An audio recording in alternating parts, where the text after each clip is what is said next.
Economic Alliance presents the Gulf Coast Growth Show, your show for the coast with the most growth, with your host, Jason Lee and Clint Akin. And we're live on the Gulf Coast Growth Show. Your show for the coast with the most growth. And I am excited about today. So I'm your host, Jason Lee, with my co-host, Clint Akin. And we are sitting here with the chairman of the board for the Economic Alliance, Mr. Glenn Royal. And we're going to actually get into Glenn's bio here in a minute. He can tell us why he's here today and give a little bit backdrop as to the topics he's covering and really what gives him the credibility to help discuss those topics today, because he's done a lot of great stuff here in the community. We're excited to have that. But first, let's acknowledge our sponsors. Absolutely. We always want to thank the Industrial Safety Training Council for sponsoring our show, McDonough Engineering, and Turner Industries. So can't do this without them. Appreciate y'all's help. Fantastic. So, Glenn, real quick, a little bit about your background, and then we'll dive into the agenda. Background, I'm a local. I grew up by South Houston High School, attended South Houston. Okay. Toughest football games I ever played was against Deer Park. Yeah. Tell you that. Okay. No question about it. The port. But as I grew up, graduated high school in '80, spent 4 years in the Navy, and then came back to the region and have pretty much been here ever since. Oh, fantastic. Awesome. So a little bit of background. Have been part of this organization since 2011, served 2 terms as the mayor of Seabrook. Yes. And then a very active, engaged community member, both through the Rotary and several other organizations. So a community guy for a while. Yeah, here in I the region. believe in that. Yeah, fantastic. Well, we talk about that, and that you're the perfect guest for our topic for the show today, because we do want to highlight not only transportation as a big piece of what we're talking about, and what's happening across 146 and some of the great things that are happening over there, what that means for us, big picture. But we're also going to talk a little bit about what it means to be involved in the community and how you get buy-in and people directed towards getting all these things happening, pointing in the right direction, so we can all work collaboratively. Because that's one of the unique dynamics about the Gulf Coast, is that, you know, from city to city, everybody's kind of in this together. And so I'm excited to hear about your experience during that. So why don't we start off with transportation? I know a lot of people, we talked about that. You see a lot of the construction that's going on. And sometimes living in Houston, we get tired of seeing construction. Right. But I think usually when I see a lane closed down, I know that I can remember that, you know, it's a few years from now, and I'm going to be really happy. Thank you for that attitude. He's the one, by the way, because the rest of us. I only drive down there like once a month, so I'd probably be different if I lived in your neighborhood. Sure. But yeah, tell us what's going on over there, because there's been just a lot of construction and activity over there. Finally. Give us a big picture. What's happening over there? So I take it back to 1999 when TxDOT first proposed changes to State Highway 146, and at that point, that became an overhang on the city of Seabrook, because 146 is obviously the major corridor through that town, Seabrook City, west and east. But as that, the ongoing process of, state having funding and not having funding and killing the project and bringing it back on and doing all these different things, and that happened for years and years down in Seabrook. And you had different mayors and councils address different design projects with the road. But finally it came down to a point of Hurricane Ike was devastating the city of Seabrook. I mean, we really got hurt, damaged very badly. But that incident occurred on a Friday in October of 2008, September. And then Monday, Lehman Brothers failed. The great financial crisis of 2008. Right. So Seabrook in this region went from front page Friday to gone off the papers. We were completely forgotten. And so what happened with things like 146 is, with Seabrook being in that pall, we needed to do something to drive the overall direction of what was happening in the city. And getting 146 back on the table did that for us. Wonderful. It brought everything back together, brought everybody back into a uniform vision of where they want the city to go. And we've talked a little bit about more how we address that. Right. But a lot of it had to do with Ike and trying to recover the city from Ike. Wow. We're in pretty bad shape there. Right. It's amazing to think that 10 years removed, right, from some of these signature moments. Yeah. It is really how much complexity and work goes into trying to work these out. Oh my gosh, if you did a Venn diagram, you try to figure out all the parts to try to make something like this happen, transportation, you'd walk away from it. Absolutely. So, you So, just have but to the get one it. thing we know for sure, right, is all that good stuff that's coming down the pipe was from your terms. So, I'm kidding. We may have swung Seabrook in a different direction and brought a focus to something we can all common agreement on. But there's been super talent in all these regions and continues to be. Mayor Tom Kolupski and the council are fantastic. Absolutely. I don't want to interrupt Absolutely. too much, but we do want to invite our guests that are watching the show. If y'all were in Seabrook during Ike, I'd like to hear from you. Just put a yes or a no. Yeah. We just want to see who's listening, who's watching, and how it affected you. If you want to add a little note about that, that'd be great. Love to get your feedback on that. Absolutely. Sorry to interrupt. No, it's a good point. And I think Ike, things like Ike, those type of incidents, they do make you stop and rethink about where you are as a community. Where do you want to go? Where do you want to be? And then you also realize really how small you are in relation to the food chain of government politics and eventually trying to get to the federal level for AA and all these different things. So that did cause that collaborative effort. We turned back towards that direction of bringing in entities such as Economic Alliance, Bear Houston Economic Partnership, and others that to help us to kind of start formulate a strategy to get these transportation projects going. That's great. And every place around the state, I mean, I've asked TxDOT engineers thousands of questions, as you can imagine. So tell me this, wherever you've done one of these projects, what happens after the post-project? Right. Every one of them sees economic development. Wonderful. Everyone around the state. So you have that risk, that fear, that concern of the unknown, right? We all know about that. It makes us fearful to do things. Right. But by going ahead and acting on this, things are starting to fall in place. And Right. I'm very, very optimistic for the future of Seabrook and that whole region down there. Well, I know the Economic Alliance helped message and shared some information regarding that, and they had a kind of a town hall on that, just on some of the development a few months ago. And I was at that event. I thought it was great and wonderful communication, especially for the folks that live in that region. I think they did a great job of communicating. Well, social media big picture. came out Right. about the same time. Right. And so we embraced it. I mean, this is a fantastic tool, what you're doing for the Alliance. I can't thank you enough. I really appreciate both of you. But what social media enables to do, because I can remember in Ike, I was an evacuee, wasn't involved in the council. I didn't know what was going on. I mean, I could local news, whatever, but I didn't know what was happening in my community. Right. Social media now has changed that.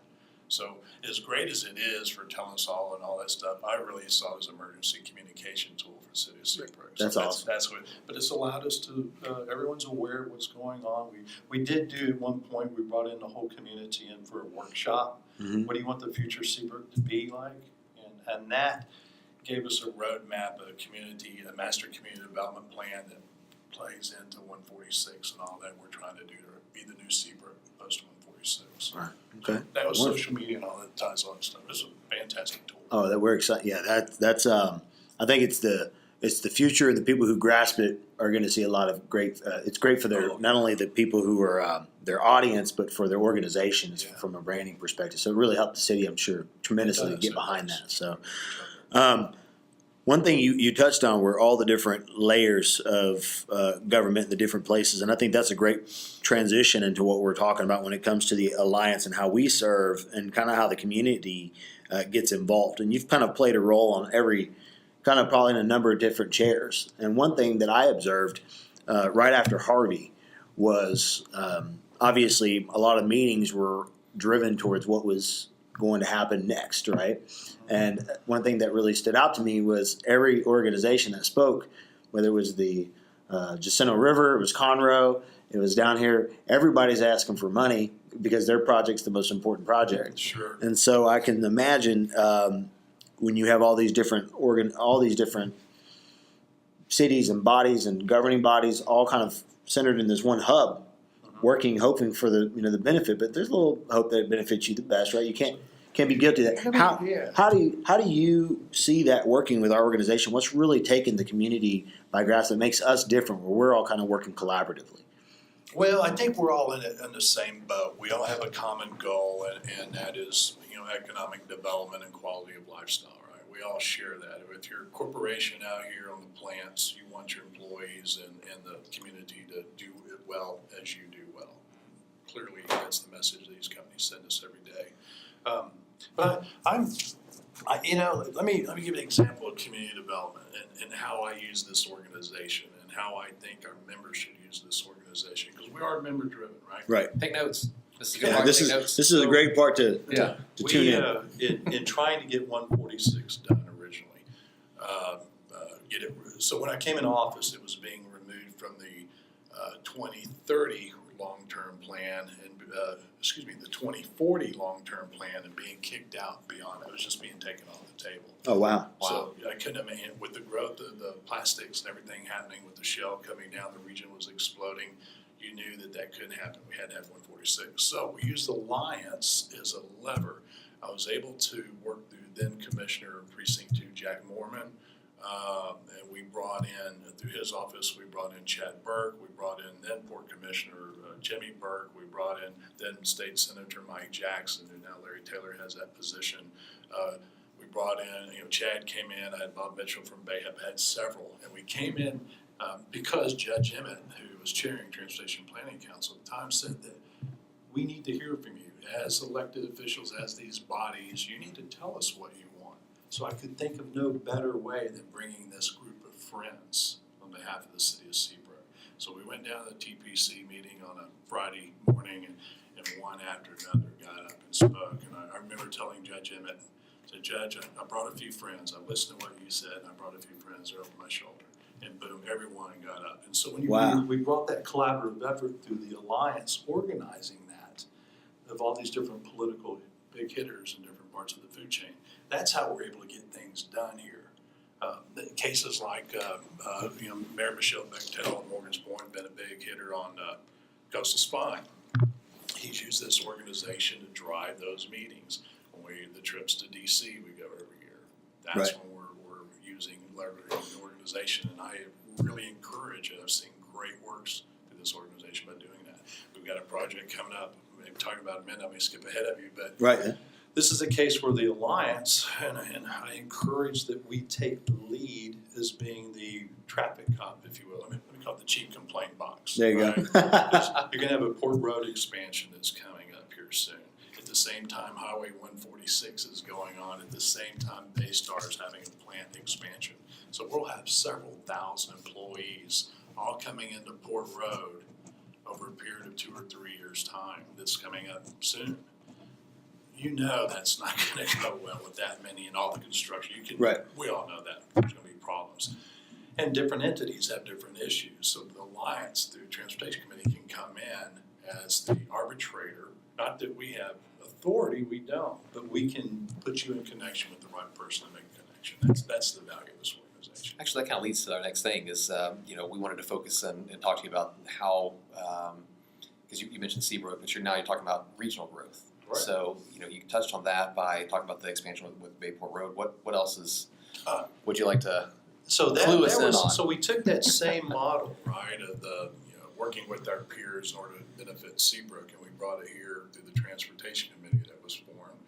And the real issues that we were having with freight mobility in the region, as you know, you've seen it explode from less than 2 million TEUs a year to over 3 million, and no shortage of that, right? It continues to grow. Mm-hmm.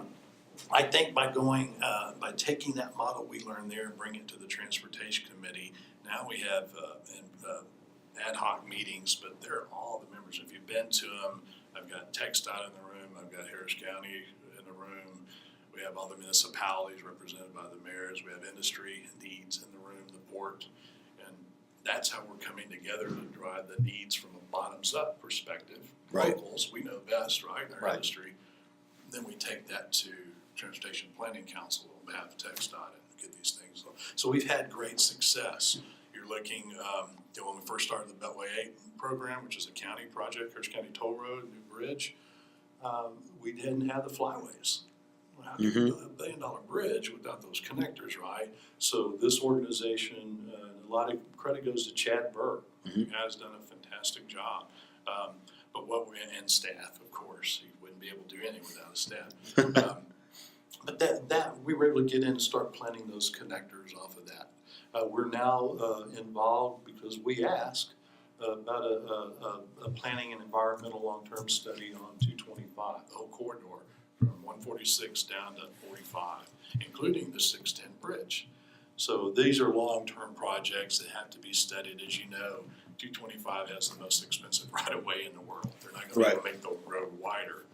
So what are our other options? And that's where creative engineers come in, and maybe it's double decker. So if I'm the guy who just trying to get his kid to soccer practice after school, right? Yeah. And I'm the one trying to deal with all this traffic. Y'all are basically helping that person to alleviate their stress and their drive. Not today, unfortunately. Well, you're Doesn't work working that on it though, fast. right? So I just want to point that out to the audience. We that are. For the people For the that whole are region. listening that don't maybe understand what's going on with the chemical plants, they don't understand the refineries, they don't understand the port and why all this stuff is happening. Y'all are working to make everyone's life better, not just those people. You're spot on. I mean, there's no place in the world that has this quality of residential life in such close proximity to this heavy industrial base. Right. And I know that by asking all these plant managers that have worked all the world, they say it doesn't exist. So that's our challenge here in this region is how do we coexist? And we've had some incidents lately, Mhm. right? ITC, the barge on the ship channel, different things like that. You know, that's where I'm going to depend on our industry partners that have safety-minded, professionals to address those issues. Mm-hmm. But now it's starting to rub up against community, and that's always going to be the balancing act we have in the region is how do the communities and the industry coexist. So far, I think it's done really well. The growth in industry in my lifetime, I mean, it's phenomenal what you've seen. Right. It's unbelievable. It just blows your mind. And it's not, we don't see it slowing down. Growth continues. So we still are always going to be focusing on how do we work well together. And I think that's probably unique to this region and Texans in general. Right. We're going to roll up our sleeves and figure that out. We've got that kind of Yeah. attitude. Right. Well, it was illustrated in Harvey, right? It was illustrated when everybody just said, okay, we're all in this together. Let's figure out how to fix stuff. Exactly. And, That's our nature. thousands of people rushing out of their homes to build other homes for new people and put them back on their feet. It's just amazing stuff It to see. is. I'd also like to take a moment to recognize the environmental impact too, because I remember when I was a kid, I'm a native, I was born here in Houston, and I remember driving over the ship channel and we'd get into Pasadena and we just saw nothing but clouds All from right. the plants. Oh, yeah. Yellow And, smog. now that is gone. I mean, it's so much It cleaner is. here, so I'm very happy to report that.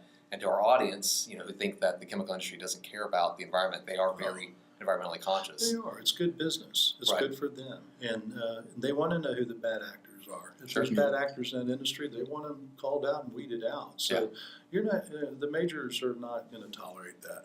Right. They're about safety. It's been great watching it happen. Now, I grew up right here in Deer Park, so I'm personally holding them all accountable for being Yeah. 5'6". I swear I was supposed to be 6 foot and playing baseball somewhere, but I'm going to go ahead and just say it was, it was the air. Playing Southeast. I'm supposed to have been playing professional sports, and instead I'm a little guy here hosting a podcast. With that, let's shift gears, and we're going to really highlight our sponsors one more time. Sure. And then with that, we'll talk a little bit about some events we have coming up. ISTC is the nation's leading industrial workforce compliance organization. They are committed to the safety of our petrochemical plants, pipelines, and their contractors. You can drop them a line at #IamSafety. We also want to thank McDonough Engineering Corporation. They are a full-service engineering firm specializing in industrial site design, including tank terminals, truck loading facilities, and manufacturing and distribution facilities. They are proud supporters of the Economic Alliance Houston Port Region and this podcast. You can check them out at nectx.com. And we always want to thank Turner Industries. For over 55 years, Turner Industries employees across the Gulf Coast and beyond have answered the country's toughest industrial challenges. They provide one solution for your success with industrial construction, maintenance, turnaround, pipe, and modular fabrication, equipment, rigging, and specialized transportation, and associated specialty services. You can learn more at turner-industries.com. A few events that I want to mention that are coming up. Economic Alliance is actually hosting a procurement breakfast. It's one of my favorite events that they have all year, followed closely by the Gulf Coast Industry Forum. Really enjoy that one as well. But that'll be Tuesday, June 18th. It starts at 7 a.m., goes to 10:30 a.m. Great opportunity to come in and hear how, if you're a vendor and you want to supply to these plants, and so actually we're bringing in some of the pipeline companies as well. If you want to participate in some of the projects they've got, they'll tell you how to do it. So it's a great thing. You can go to the Economic Alliance, the Alliance Port Region website to learn more about that. We also have a media partner, the Petrochemical Update Group, and they have their Supply Chain and Logistics Conference that's coming up June 11th and 12th at the George R. Brown. You can learn more about that by going to petrochem-update.com. Fantastic. And then that leads us into, you want to mention the event that's coming up for Economic Alliance with the Gulf Coast Industry Forum. The Gulf Coast Industry Forum, our flagship event of the year. If you haven't been to this, I think you're really missing out. It's a chance to hear from your peers in industry, to hear from elected leaders at the federal, state, and local level, transportation workshops we have, you name it, on and on. Even brought in an analyst last year, a securities analyst, to talk about the state of the industry from Merrill Lynch, which I thought was pretty cool. But that event's coming up September 18th and 19th. You can go to the Economic Alliance's website at allianceportregion.com to learn more about it. But I would encourage you to get into that fast and sign up. It sells out. I'm probably going to get in trouble for this, but I've taken to the slang term of calling it our downstream OTC event, if that makes sense. Right. I mean, that's what we're trying to create with this, and it's a prestigious event for what we do downstream. So I had just gotten involved with the organization right about a month before that event, and it blew me away having experienced just thinking about it happening right here in our own little neck of the woods, and just how many people came through in that 48-hour period of time, and getting to listen to some of the governing bodies get up and speak about what's happening really brings you more awareness of what's happening in your own backyard. Which leadership and Dow, CPChem, different players in the region. I always tell people, if you live in the area, you deserve to know what's going on. And it's not that there's not information. And if you're in this business and you want to do a little bit more business, that's a place to be. Yeah, absolutely. There you go. I love it. Love it. So with that being said, I think we're getting near the end of our episode, but we wanted to talk a little bit more about the man and what's led to some of your success. You talked a lot about how you've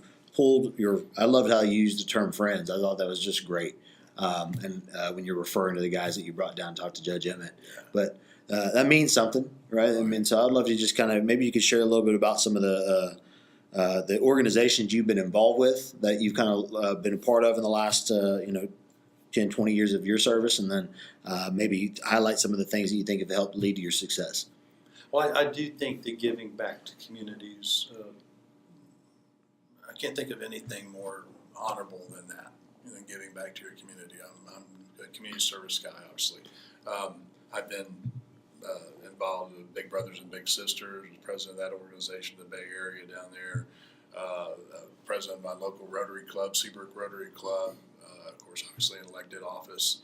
But I find that any time that I'm able, particularly in the Little Brothers program, when you're able to mentor someone, that's, you don't really know the impact. You're there with them a short time. It changes lives. Yeah, it can. You just don't know. And that's the hope. So anytime I had an opportunity to try to be a positive impact through whatever organization it was, that's what I want to do. I want to make people more successful than I've been able to do for myself. I want people to obtain all those things they want in life, and all the things we're all looking for.